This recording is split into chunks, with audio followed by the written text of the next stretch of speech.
The Beast Beneath the Circus. Bleachers, Poe's Carnival. I had always been fascinated by the circus, its bright lights and colorful performers drawing me in like a moth to a flame. So when I heard about a mysterious new carnival that had popped up on the outskirts of my suburban town, I couldn't resist the temptation to check it out. I arrived at the carnival grounds just as the sun was setting, casting an eerie glow over the various tents and rides. The atmosphere was electric, with the sound of laughter and screams filling the air. As I made my way through the crowd, I couldn't shake the feeling that something was off about this place. My curiosity led me to the back of the carnival, where a large, dilapidated tent stood isolated from the rest. A sign above the entrance read, "Poe's Carnival." Intrigued, I pushed aside the curtain and stepped inside. The inside of the tent was dimly lit, the only source of light coming from a few flickering candles scattered around the room. In the center of the tent was a stage with a red velvet curtain draped behind it. I made my way towards the stage, my footsteps echoing through the empty tent. Just as I reached the stage, I heard a low growl coming from beneath the bleachers. Startled, I looked around, but there was no one else in the tent. The growling grew louder and more menacing, sending a chill down my spine. I cautiously made my way towards the bleachers, my heart racing with fear.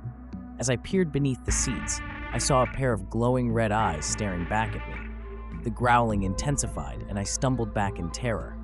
But then, as if sensing my fear, the creature beneath the bleachers retreated into the shadows. I couldn't make out what it was, but the growling continued to haunt me. I quickly made my way out of the tent, my mind racing with questions. The next day, I couldn't stop thinking about the mysterious creature beneath the bleachers. I decided to do some research on Poe's Carnival, and what I found sent shivers down my spine. Legend had it that the carnival was run by a sinister man named Edgar Poe, who had made a deal with a dark entity to bring his carnival to life. It was said that the beast beneath the bleachers was a result of this deal, and anyone who crossed paths with it never returned. Determined to uncover the truth, I returned to the carnival that night, armed with a flashlight and a sense of dread. I made my way back to the tent and cautiously stepped inside. To my horror, I found the stage empty and the bleachers torn apart, as if something had escaped from beneath them. Suddenly, I heard a familiar growling behind me, and I turned to see the creature from the night before standing before me.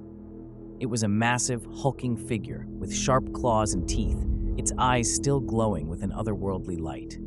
I could feel its malevolent energy radiating towards me, and I knew that this was the end.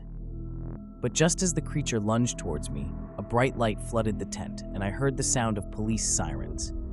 The creature let out a deafening roar before disappearing into the shadows. The police arrived and shut down Poe's Carnival, but no one ever found the creature or Edgar Poe. To this day, I can't shake the feeling that the beast beneath the bleachers was not just a figment of my imagination, but a real, malevolent force that lurked beneath the surface of the suburban town.